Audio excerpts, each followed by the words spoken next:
Hey guys, it's Megan. Welcome back to another video. I have not done a TBR video in so long I couldn't tell you the last time I did one. I only want to do this. I don't know if I'm going to do it every month this year, but I only want to do it because I have a very set list of books that I need to read in January or that I want to read in January and for very specific reasons. So I've got 7 on the list. Sometimes I've read as many as 8 books a month, so I think I could get to 7. Some of these are kind of big, but let's just talk through them and why I want to read them. So the first book, spoiler alert, it's January 3rd that I'm filming this and I already read it. I finished it today, so we're gonna pretend like I didn't, and I'm going to be reading Legends and Lattes by Travis Baldree, I think is his name. For some reason I thought it was written by a woman and didn't realize literally till the end of the book that it was written by a man. Not that it matters, but I just didn't really realize it. I will not tell you my thoughts on this book yet because, you know, save that for the wrap up at the end of the month, but it is advertised as a cozy fantasy. It's like literally high fantasy set in another world, but then it says low stakes because it's literally about a former, basically like sold like assassin lady that, you know, big, strong. I don't know if she's an orc. I can't actually remember what she is, but who decides to put down her sword and open a coffee shop because, you know, why not, right? And it's literally just her adventures opening the coffee shop. So I will tell you more about my thoughts later, but it is all over everything, like BookTube and everything. It was self-published at first, and now people are obsessed. So I had to see what the hype was about because I wanted high fantasy, low stakes as well. The next book I plan on reading in January is The Starless Sea by Erin Morgenstern. I had read part of The Night Circus like probably 10 years ago, way before I really got into BookTube or anything like that. And I did not like it. I DNF'd it. I didn't get very far. Spoiler alert, I'm already this far into The Starless Sea. So like I said, I'm really doing a bad job of my TBR, but that's why this is on the TBR because I've already started it. And yes, I've read this much in 2 days, actually even more than this. I think I'm a little farther now, probably like 350 or so pages out of this like massive, it's a very long audiobook, but it's because I'm listening on audio and I've got the physical book so I can follow along as well. So I just had heard such wonderful things about this book that it was, you know, beautiful, lyrical, poetic, which I really like. And that it was about books and about stories and about a boy who finds his name in a book and realizes that there's this whole other world, other worlds that you can travel to and doorways, and there's things about keys and bees and crowns and swords. And one of my favorite booktubers, Brittany from Books with Brittany, she is obsessed with this book and loves it, and that is one reason that I'm reading it, is because it is one of her favorites, and I wanted to see, you know, she's one of my favorite booktubers, then will I love this book or not? So I picked it up and I will give you my thoughts at the end of the month. So the next book is a book that I have to read because I checked it out from the public library back at home in Ashland when we went on Christmas break. So it is due in 3 weeks or 4 weeks. I think I get 4 weeks. So I have to read it. I mean, I can technically renew it, but I'd like to take it back the next time we go to Ashland. So that is Babel by R.F. Kuang. And I started it today, which I only got to page 7. So I can't say much about it yet anyway, but it's way bigger than I thought it was. I had no idea the size of this book until I actually checked it out from the library. The font, it's like 530 some pages. And I mean, there's a good amount of words on every page. So it's going to take me a hot minute to read this. And I don't have the audiobook. I can see if I can get the audiobook, but worst case, I just read it physically. I think it's the only other book that I have to read physically as of right now. Yeah, at least for now. So hopefully I can get a little bit of time to read it. But it's supposed to be kind of like this masterpiece that's really detailed. It's supposed to be like, it says it's, well, it doesn't say it here, but somewhere I saw where it said it was the thematic response to The Secret History by Donna Tartt. So kind of the same themes as that, but it doesn't sound like the same themes as that when I'm reading it. But I guess a little bit of dark academia kind of in that sense, but it's also fantasy. But then it says it's also reminiscent or like a tonal similarity to Jonathan Strange of Mr. Norrell. So, or maybe it was vice versa. Maybe it was tonal. No, I'm pretty sure it's a thematic response to The Secret History. But anyway, either way, I loved The Secret History by Donna Tartt. I even more loved Jonathan Strange of Mr. Norrell. So if it's anything like those two put together, then sure. It's a lot about translation. And I was intrigued because at the very beginning, oh, by the way, there's a massively long subtitle, Babel, or the Necessity of Violence, an Arcane History of the Oxford Translators Revolution. And there's literally a Tower of Babel map, which reminded me of the Josiah Bancroft, like, you know, Books of Babel series. So kind of interesting. But anyway, I did read The Poppy War by the same author, and I liked it pretty well. Gave it 4 stars, DNF'd the sequel to that book, but I am going to try this one because I do feel like she is probably a really, really good writer. And it makes me sad that she's like really young. Like she's so much younger, I think, than I am. And I'm like, oh, I couldn't write this. The next book I'm going to read is called The Life-Changing Magic of Tidying Up.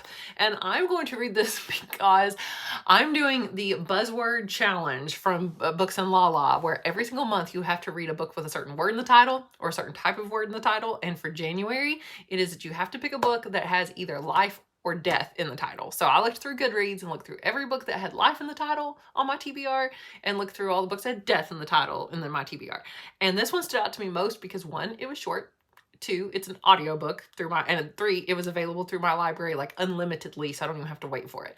And it was only a 5-hour audiobook. I can read that thing in like 2.5 hours then because I do double speed. So I'm like, I'm gonna read that. And also I'm really into cleaning up, tidying up right now after coming home from Christmas and just like getting all the Christmas stuff decorated. And so I thought this would be the perfect time to read this book. And it's nonfiction, so I have been wanting to include more nonfiction because I realized, I only read 3 nonfiction books last year and they were all autobiographies. So I was ready to read, a true nonfiction that wasn't an autobiography. And a book that I just really, really want to read. So technically, I guess if I don't get to do it, I could just, as long as I read everything else, I think I'll be all right. But one I'd like to get to is called The Book of the Most Precious Substance.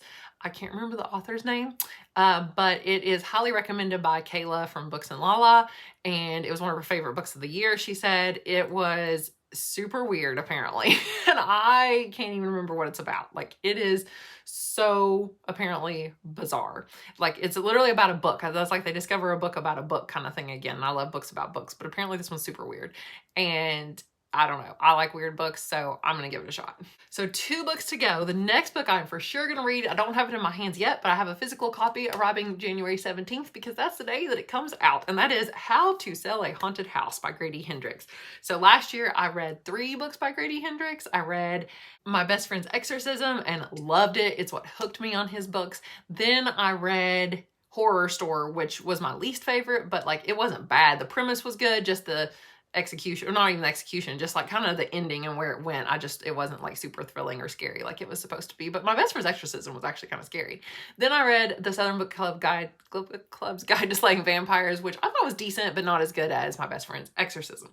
So I'm going to be reading How to Sell a Haunted House. It's his brand new book. Apparently it's about like 2 siblings who have moved home like after the pandemic. I think it mentions the pandemic in the book, but it's not really about the pandemic. It's like they move home afterwards to try to sell their parents' house, and it's a lot about like, I don't know, moving on, and I don't know. Anyway, it growing up, and it sounds like something for my generation.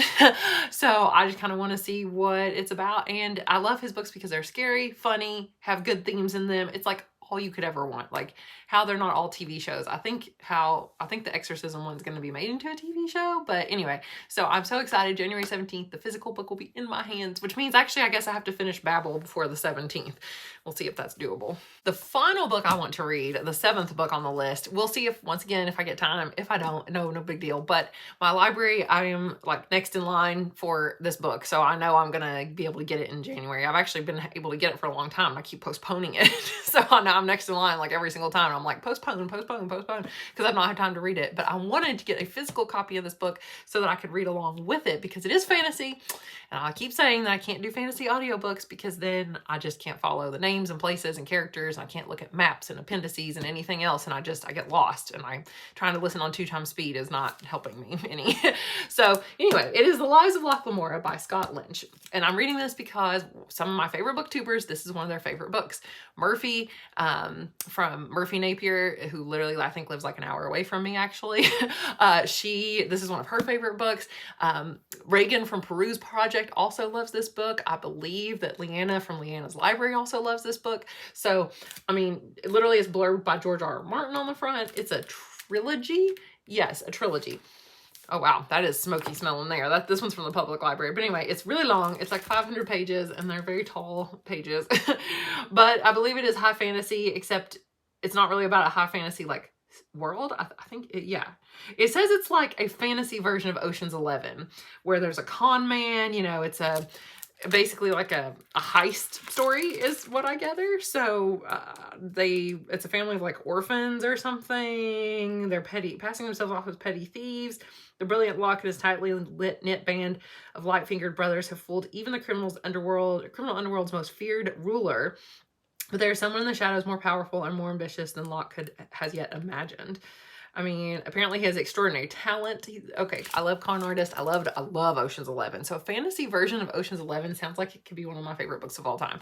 So I want to savor this, read it maybe kind of physically and audio, like kind of together. And hopefully it's really, really good. So those are the 7 books that I want to read in, what month is this? January.